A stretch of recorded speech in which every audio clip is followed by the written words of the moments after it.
આગળ વાત રાજકોટની કરીએ। રાજકોટના ગોંડલ માર્કેટિંગ યાર્ડમાં નવી મગફળીની આવક શરૂ થઈ ગઈ છે। સિઝનની નવી 30,000 ગુણીથી વધુ મગફળીની આવક। હરાજીમાં 20 કિલો મગફળીનો ભાવ 800 થી 1100 સુધી બોલાયો છે।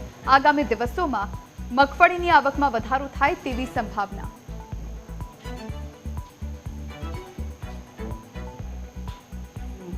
અને મગફળીનો હબ ગણાતા ગોંડલ માર્કેટ યાર્ડની અંદર ગઈકાલે મગફળીની આવક શરૂ કરવામાં આવેલી હતી, જેમાં નવી સિઝનમાં નવી મગફળી 30,000 ગુણીની આવક થયેલ હતી અને વેપાર પણ 30,000 ગુણીના થયેલા છે।